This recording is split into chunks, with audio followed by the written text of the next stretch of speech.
اب بات کس کی ہو رہی ہے؟ بات جو ہم کہہ رہا ہے اس کی ہو رہی ہے، بات اس کی ہو رہی ہے جو میں کہہ رہا ہے، اور میں سے اور ہم سے آغاز کلام ہے۔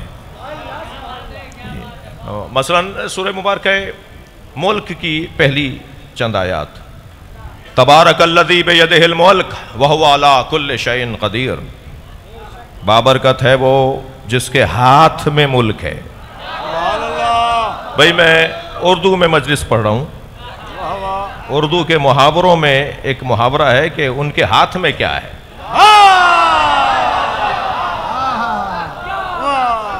بابرکت ہے وہ ذات جس کے ہاتھ میں ملک ہے۔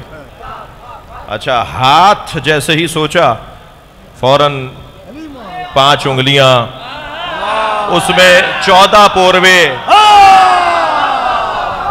یہ کوئی ہاتھ ستن ہاتھ نہیں بنے، یہ ہاتھ ستن ہاتھ نہیں بنے ہمارے، یہ بنانے والے نے منصوبتاً بنائے۔ اور حادثے میں اور منصوبے میں فرق یہ ہے، توجہ، حادثے میں اور منصوبے میں فرق یہ ہے کہ جہاں نظم پایا جائے وہاں منصوبہ ہے، اور جہاں بے ہنگمی پائی جائے وہاں حادثہ ہے۔ اب خود ہی طے کر لو میرے بچوں، یہ کائنات حادثہ ہے یا منصوبہ؟ اگر یہ کائنات منصوبہ ہے تو اس میں نظم ہو، اور اگر یہاں نظم ہے تو مانو کہ منصوبہ ہے۔ تم سے 2 گلیاں بغیر کونسلر کے نہیں چلتی، کائنات بغیر اللہ کے چلاتے ہو۔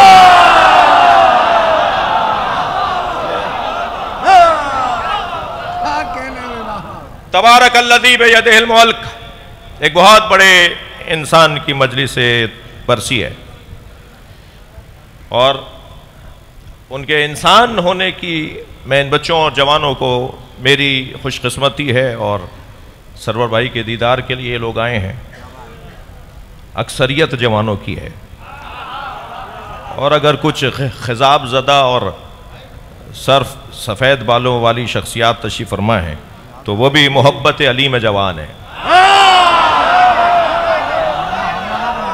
تو مجمع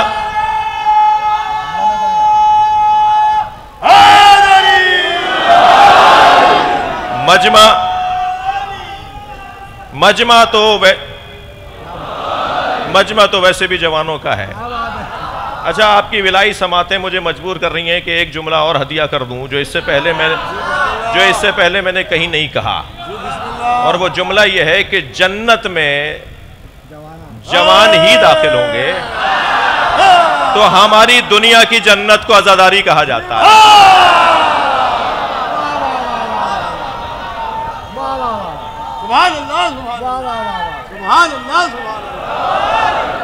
تبارک الذی بیدہ الملک، بابرکت ہے وہ ذات جس کے ہاتھ میں ملک ہے۔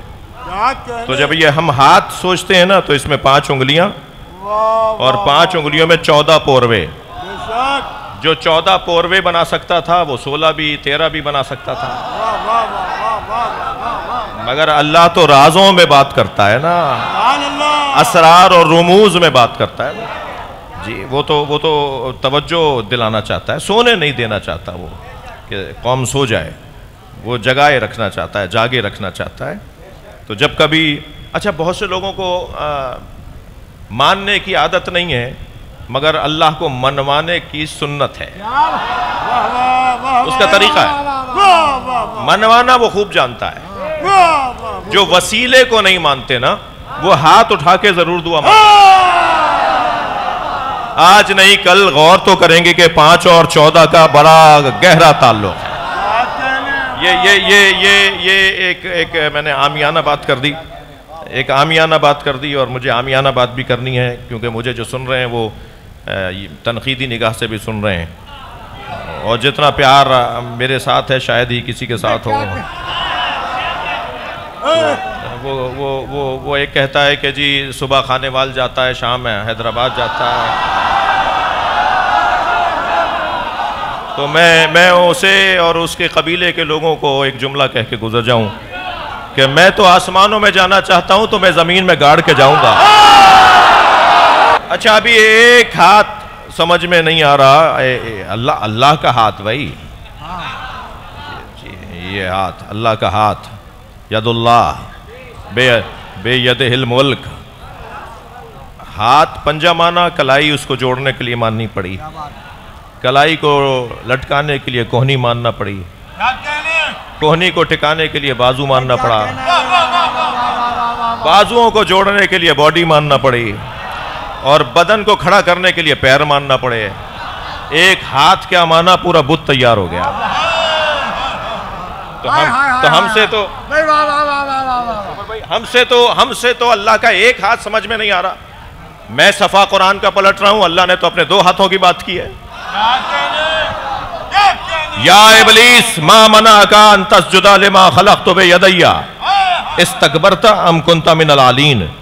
اے ابلیس، تجھے اسے سجدہ کرنے سے کس نے روکا تھا جسے میں نے اپنے دونوں ہاتھوں سے بنایا ہے؟ متکبر ہو گیا تھا یا پنجتن میں سے تھا؟ عالین میں سے تھا جی. یا تکبر کر رہا تھا یا ان میں سے تھا؟ یعنی وہ اور متکبر ایک نہیں ہے.